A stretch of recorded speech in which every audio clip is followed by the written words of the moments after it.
Good evening. Up front tonight, elected state officials using thousands of your tax dollars to redecorate their offices. Many of the state's highest elected officers told us last year they plan to do very little to their offices, if anything at all. Channel 7's Elicia Dover on your side tonight, checking back in with them to see who did what they said they were going to do and who didn't. Elicia. Well, that's right, Beth. And because we know you're a taxpayer, of course, you always hope the money being spent by state leaders is reasonable and necessary. This is the stack of spending by your elected constitutional officers that I requested and looked through. Judge for yourself if you think the spending I found was worth it. In January of 2015, we were there as the state's top elected officials moved into their new offices. Lieutenant Governor Tim Griffin said he wasn't changing much. We dug through expenses and found only minimal charges, a frame for a picture on loan from the Library of Congress. Everything else looks the same. Griffin says that's for a good reason. I think that the offices are plenty comfortable and are plenty spacious. You know, you can always find something that you would maybe want to be a little different, but you got to ask yourself, is that really needed? Oh, it needs to be fixed. This is the Capitol. Updating is a work in progress at Auditor Andrea Lee's office. They had to replace the lighting in their offices, a $17,000 charge. But cosmetically, it's all still the same. The wood paneling, it's still there. And any furniture they needed, she says they found in other state offices. Definitely used, but usable for them. I know it's a 70s themed office and we are just embracing it and going with it. I mean, I can work in here with this furniture just fine. Attorney General Leslie Rutledge moved into a previously remodeled office. She planned to update with a coat of paint, but said she wouldn't do much else. I don't think new furniture is needed. I've worked in many offices. I can work in an old desk, a new desk. It matters not to me. It's how much work you get done. Receipts from the office show they had to replace desk chairs, some furniture, and several ice machines. But nothing, she says, wasn't necessary. Sometimes chairs will break or desks will be broken and old, and so we have replaced those in the past year, but it's really on a as-needed basis. Governor Asa Hutchinson, moving into an empty office, purchased his furniture from unused inaugural party funds at no expense to the taxpayers. I could have used taxpayers' money for it, but I thought it was more appropriate because by tradition, whenever the governor leaves, sometimes they take that furniture with them, so I thought that was more appropriate, and that's how we did it. When Treasurer Dennis Milligan first moved in, he told us then he was planning on pulling up the carpet in his office and refinishing the wood floors underneath. That cost $2,600. Maybe a little touch-up painting here or there, but nothing major. No major overhaul, change all the furniture or anything like that? No, ma'am. But receipts show just days after our interview, they began ordering new office furniture. In 2015, ordering more than $25,000 worth. Then in March came a highly acclaimed Little Rock designer to redo Milligan's conference room and office, charging him $1,500 just for the design time and research. This is what the office looked like when he first moved in. This is what it looks like now. Milligan refused to speak with Channel 7 about the office revamp. Instead, his spokesman showed us around. Things were just old and worn. Some were broken. $80 for these, $278 for the lamps, $718 for the pictures, $1,198 for the chairs, $1,700 for the sofa, $700 for the rug. Over here, $278 for these hand-carved gold lamps, the flowers, $518. This picture, $300, and the conference room chairs, $3,752. This couch, almost $2,000. Do you think that there could have been a more economical couch that could have been purchased or one that cost less money? Sure. And so why didn't the treasurer look at purchasing a cheaper couch? I don't know. Through the door to Milligan's office, a look at before and now. The iron wall hanging, $700. The picture in between it, another $500. The grass arrangement, $80. The lamp, $200. The table it's sitting on, $439. The rug, $1,300. The chairs, $1,680. The coffee table, $800. Over here, his office chairs, $1,790. The orange vases, $175. And the credenza below it, $2,200. That plus custom picture frames and flags totals more than $56,000 for the remodel. What do you think someone would think about that price tag, a taxpayer? Well, and when you have to keep that in perspective with our overall budget, that's less than 0.5% of our overall budget. Some of the old furniture was sent to a state warehouse. Those green chairs at the conference table, now used in other parts of the office. Those leather chairs, now promoted to the front lobby. We did not find wear or tear on any of them. Is this more of a stylistic choice? No, again, I think as far as chairs and things of that, it wasn't that we just wanted to change style. It was, let's make sure that we're getting a good quality.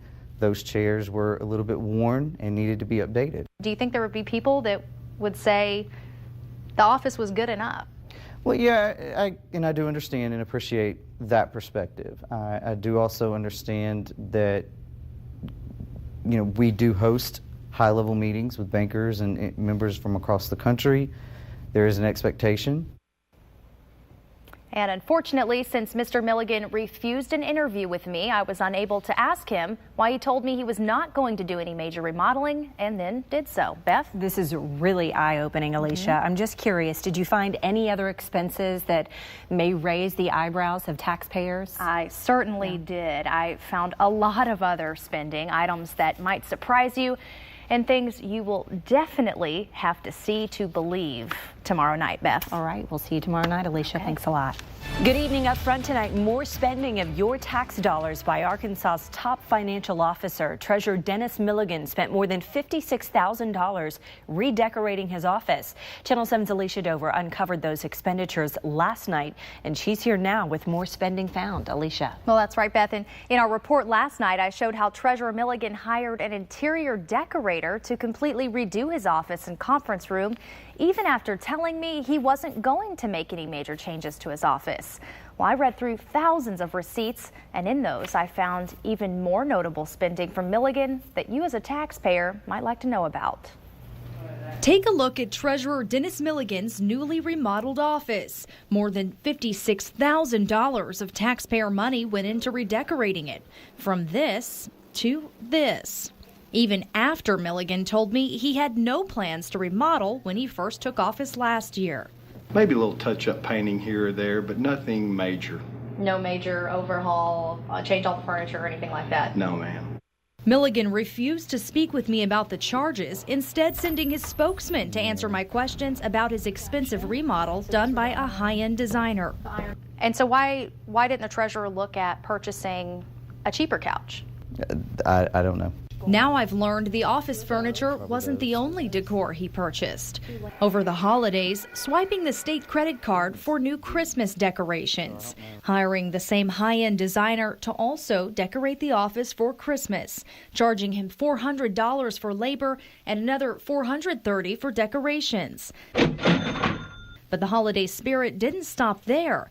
The state credit card was also swiped at several other high-end interior decorating stores, buying things like a $140 skiing Santa decoration and racking up a near $700 charge for ornaments at Hobby Lobby. That was a one-time cost that we put in to maintain the office look with the rest of the Capitol and to spread a little Christmas cheer. That cheery grand total for Christmas decorations, $2,379. Do you think that $2,500 for Christmas decor could be considered a little excessive? Yes, I do agree with that. A look at the other state officers' receipts only showed one purchase of a poinsettia at the auditor's office.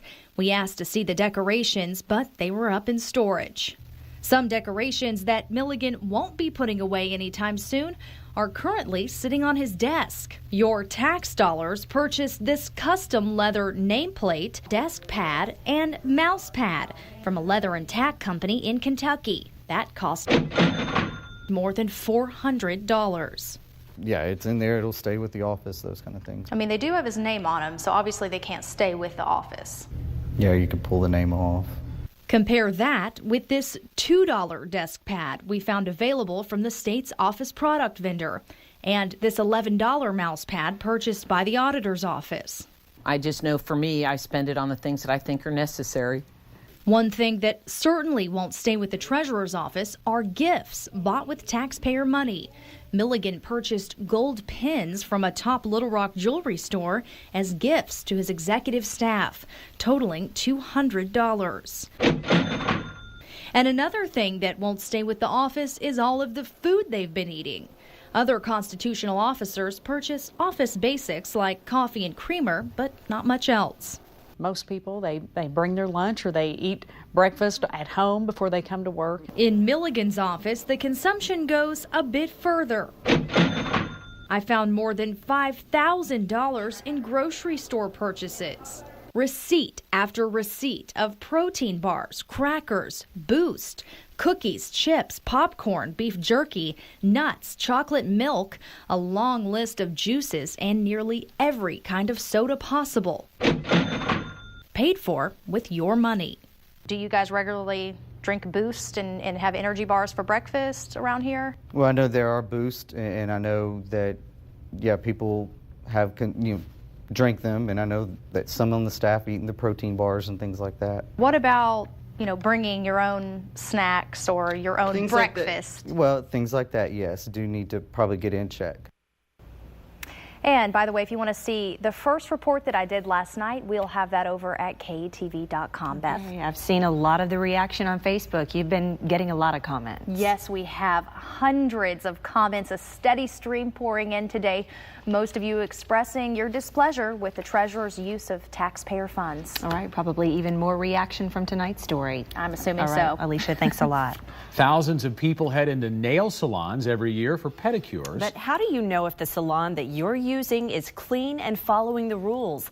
Channel 7's Elicia Dover on your side tonight with an investigation into local nail salons and also how to keep yourself safe. Elicia. Well, that's right. And, it's kind of amazing what we'll do for a pair of 10 shiny toes, right? And while getting a manicure or pedicure, have you ever seen anything that you just didn't think was quite right? Have you ever wondered, is that clean? Should they be doing that? What are the rules nail salons have to abide by? Well, I didn't know the answer either until I did this story. And it's knowledge the health department wants you to have the next time you dip your feet into the water. A day at the salon. It's supposed to be relaxing, rejuvenating.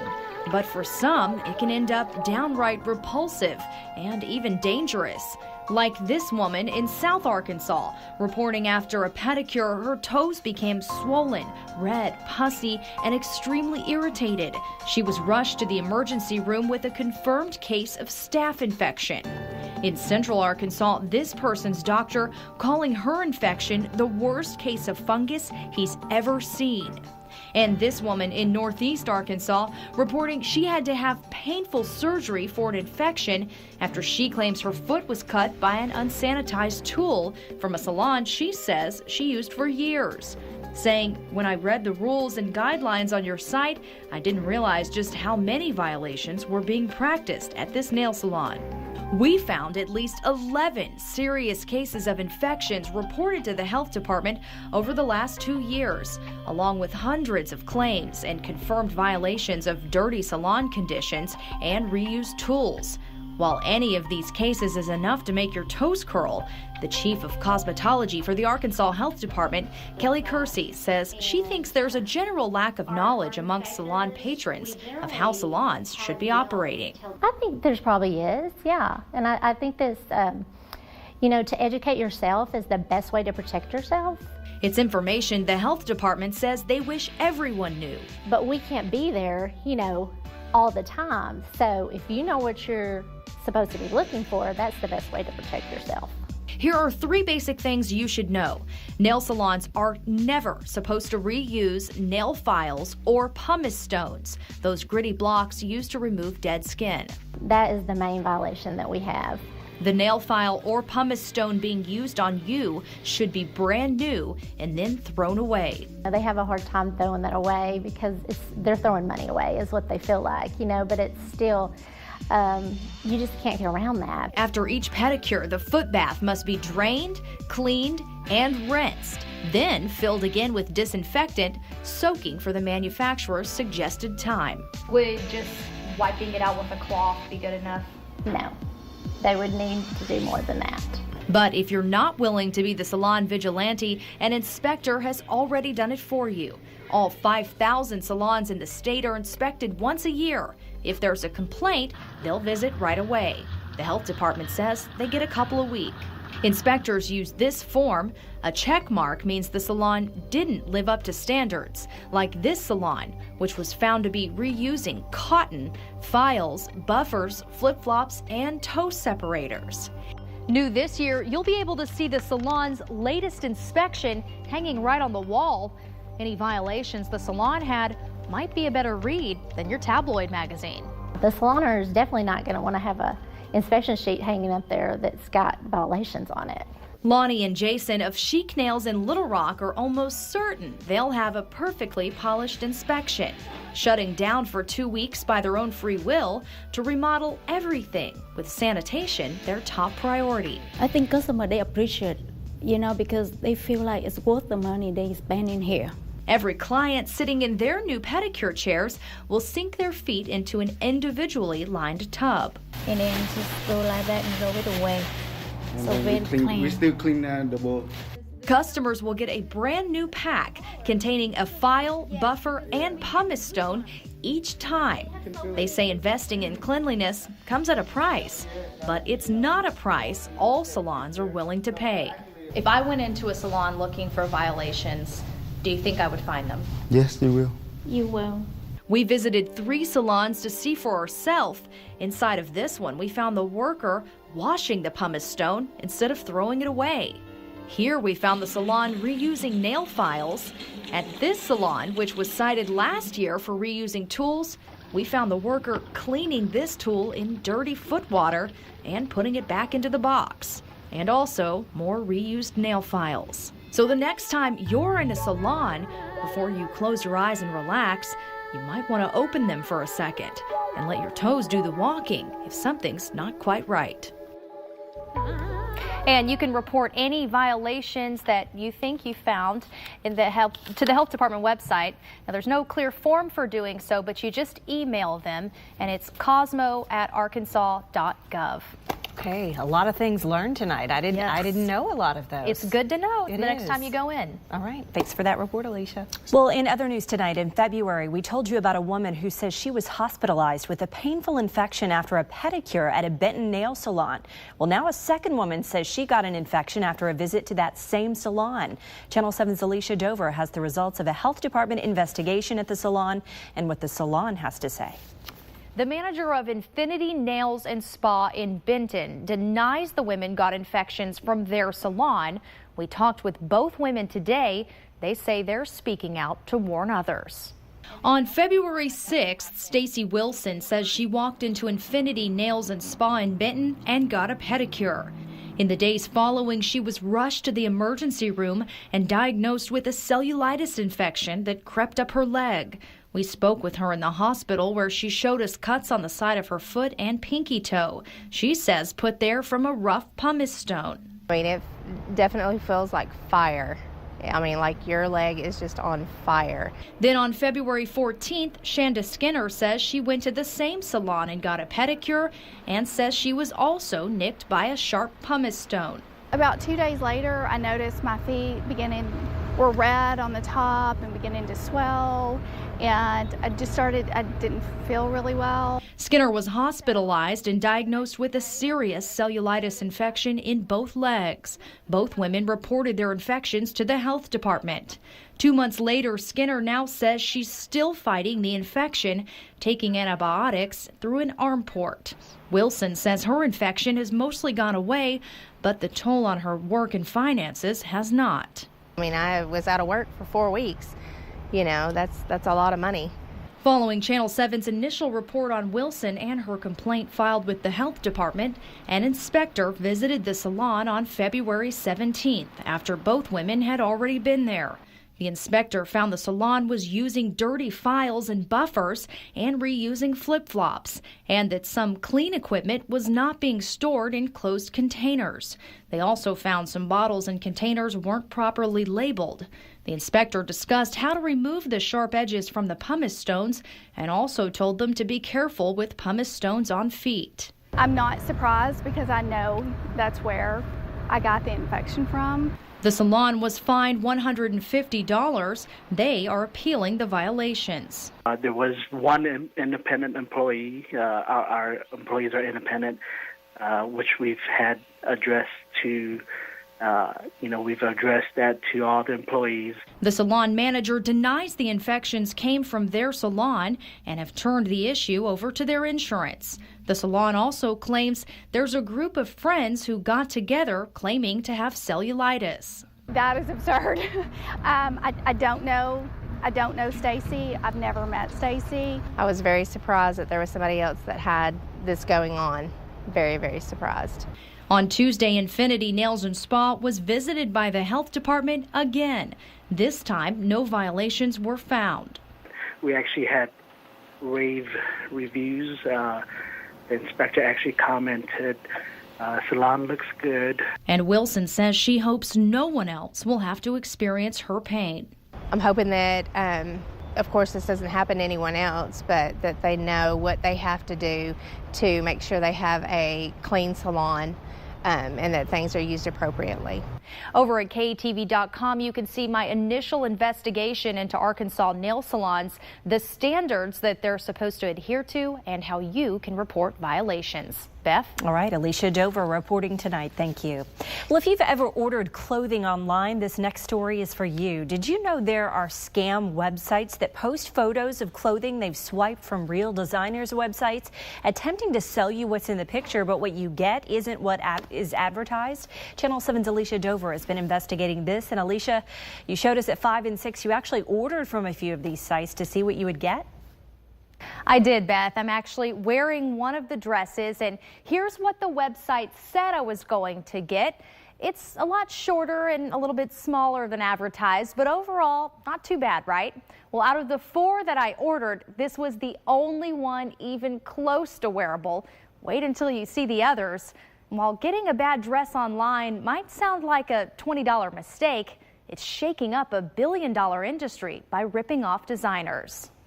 Most women have seen those Facebook ads showing adorable outfits at unbelievable prices.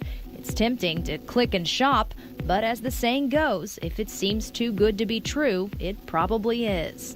They are paper thin, poorly stitched together, no construction, no lining, nothing. It's just an absolutely horrible product. It's going to be devastating when it comes to you in the mail.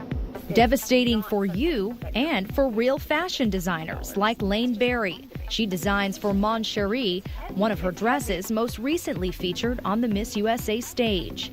These scam websites are stealing photos of designers' dresses, putting them on their websites, and selling you a knockoff version of the dress that certainly doesn't look like the picture. It's happened to Barry at least a dozen times.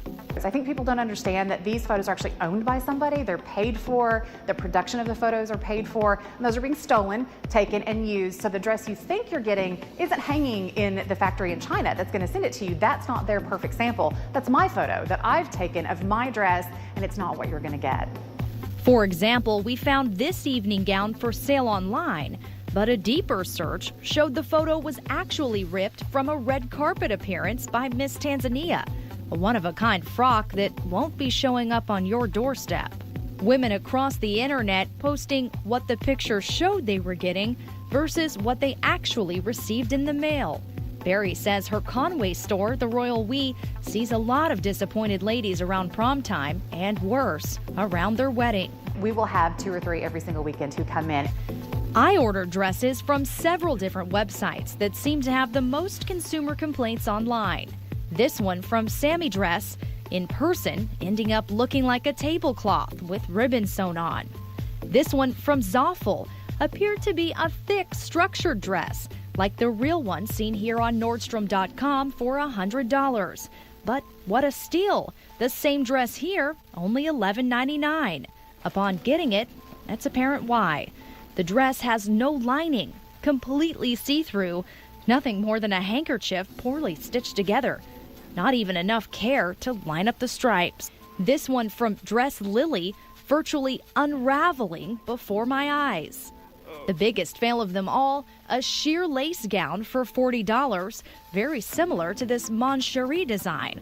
The real one clearly lined with tan material, but the one I got from Zoffel, cheap lace, falling apart, completely sheer and not lined at all. There are about 3 layers of this gown before you get to the outside of the garment. So if something shows up at your house and it's not made like this, it wasn't made by a real company. Mysteriously, all of my orders arrived on the same day, each in similar tiny packaging, even though they were purchased from what appeared to be different places. That's because, according to BuzzFeed, all of them are tied back to one single Chinese company. The American Bridal and Prom Industry Association estimates at least $300 million lost in American retail sales a year because of these counterfeit clothing websites, hurting real Arkansas businesses. Well, I'll order it, and if it's terrible for $30, it's no big deal. And you're not really considering all the people you're damaging outside of yourself when you're giving money to a counterfeit organization.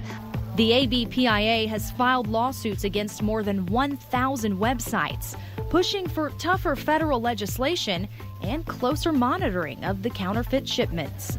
From manufacturers down to small mom-and-pop boutiques like this one, it is destroying a huge segment of the bridal and prom industry as a whole. It's thievery. It's thievery just like you went into a store and you took a dress off the rack yourself and walked out the door without paying for it. It is exactly the same thing, and it's important that people start to see it that way. And the other thing I've heard from consumers is that getting your money back for these dresses is nearly impossible with these foreign shell companies, Beth, most only offering like a 5% refund or something ridiculous like that. And a reminder that you may never get your dress if that shipment is seized by the government first. Back to you. All right, unbelievable, Alicia. It is true that you get what you pay for. The American Bridal and Prom Industry Association has won more than $3 million in judgments against scam websites to date.